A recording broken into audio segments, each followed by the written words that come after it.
वंदे भारती वंदे मातरम। दोस्तों, आज सारा देश संकट में है और उस संकट के इस दौर में मैं आहत हूं केवल एक ही विषय से कि हमारे राजनेता क्या कर रहे हैं। मैं किसी पार्टी विशेष या व्यक्ति विशेष की बात यहां नहीं करूंगा। मैं राजनीति पर, राजनेताओं पर टिप्पणी करना चाहता हूं और मैं आम जनता को यह बताना चाहता हूं कि आज जब सारा देश संकट से जूझ रहा है, मजदूर दो रोटी की व्यवस्था के लिए जूझ रहा है, बेरोजगारी इस चिंता में है कि कल हमें रोजगार मिलेगा या नहीं मिलेगा, देश की आर्थिक स्थिति बहुत पीछे जा रही है, चिकित्सा की कोई सुविधा नहीं है, तो मैं ये पूछना चाहता हूं कि आज हमारे वो सारे राजनेता है कहां जो चुनाव के समय घर घर जाते हैं। कहीं जंगल में भी किसी का घर है, वहां भी जाके गरीब के सामने भी हाथ जोड़कर बोलते हैं कि मैं तुम्हारा नेता हूं, मैं तुम्हारा बेटा हूं, मैं तुम्हारा ये काम करूंगा, मैं तुम्हारा वो काम करूंगा, मुझे वोट दो।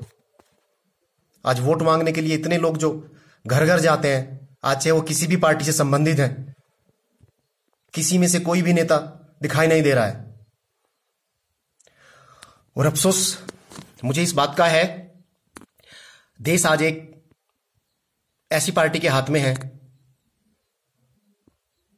जिसको परिवर्तनशील समझा गया है, लेकिन आज जब ये महामारी, इस संकट में देश आके खड़ा हो गया है, तो मुझे लगता है कि हमारे पास अभी तक भी किसी बड़ी आपत्ति, बड़ी महामारी, अनापेक्षित किसी संकट से लड़ने की सामर्थ्य आज भी नहीं है। आज जब हम एक ऐसी महामारी से जूझ गए हैं, तब हम अपनी चिकित्सा प्रणाली को दुरुस्त करने के लिए सोच रहे हैं। हमारे पास वेंटिलेटर नहीं है, हमारे पास जरूरी संसाधन नहीं है, लेकिन हम उस बात से पल्ला झाड़ लेते हैं। सारे राजनेता इस बात से पल्ला झाड़ रहे हैं ये कहकर कि वो महामारी है जिससे दुनिया के अग्रणी देश भी ग्रसित हैं। हम तो फिर भी पीछे हैं, पर हम पीछे क्यों हैं, इस बात पे कोई जवाब नहीं दे रहा है मित्रों। इस बात के लिए कोई नहीं वो कर रहा है।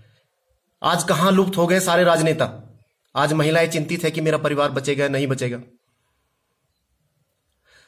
फुटपाथ पर सोते हुए व्यक्तियों से पूछो कि उनका क्या हाल है। पर जब वोट मांगनी होती है तो सारे नेता उन लोगों को सर माथे पे बिठाने को तैयार होते हैं, उनके साथ खाना खाने को तैयार होते हैं।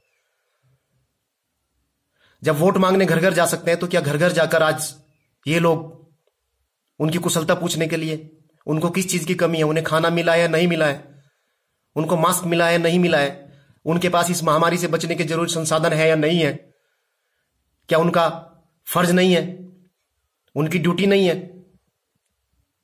जब जनता अपना नागरिक धर्म निभाती है तो क्या इनको अपना राजधर्म नहीं निभाना चाहिए? मैं इतने दिनों से फेसबुक पर पोस्ट आ रही है, व्हाट्सएप पर, इतनी सोशल मीडिया पर जितना भी आ रहा, अभी तक मैंने किसी भी पार्टी के किसी भी नेता को, किसी विधायक को, किसी सांसद को, किसी प्रधान को सीधे तौर पर जनता की सेवा करते हुए नहीं देखा है। कुछ गिने चुने लोग हैं, व्यवसायी, जिन्होंने प्रधानमंत्री राहत कोष में दान दिया है।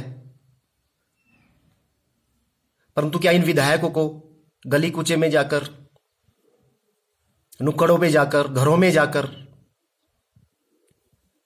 जिनकी वोट लेकर वो आज इस पद पर आसीन हुए हैं, क्या इनका फर्ज नहीं बनता कि घर घर जाकर उसी तरह जिस तरह वोट मांगने गए तो उनको कुशलता जान सके, उनको जरूरी संसाधन, उनकी जरूरतों को पूरा कर सके? परंतु नहीं,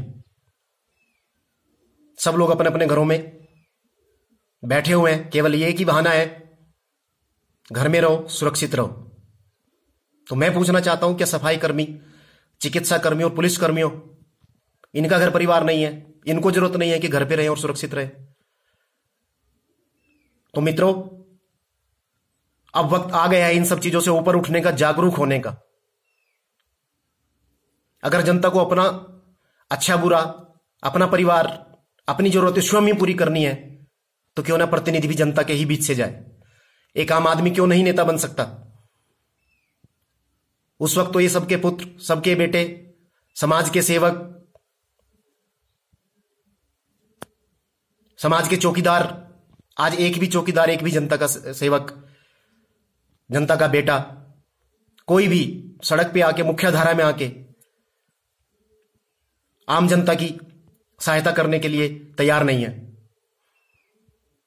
बात समझने की है, सूक्ष्म है, लेकिन समझना पड़ेगा। वक्त आ गया है, निर्णय लेना पड़ेगा कि आम जनता आगे आए, हम अपने बीच से प्रतिनिधि निकाले।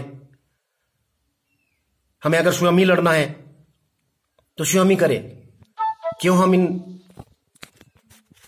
तो अंत में मैं इन्हीं शब्दों के साथ आपसे विनती करता हूं, फिलहाल तो यही है कि घर में रहे, सुरक्षित रहे, क्योंकि हमारे पास संसाधन तो है नहीं इस बीमारी से लड़ने के।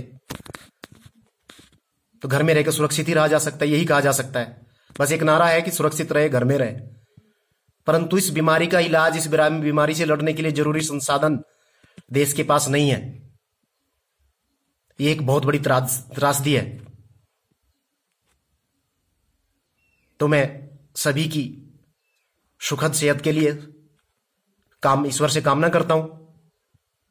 फिर मिलूंगा। जय हिंद, वंदे भारती, वंदे मातरम।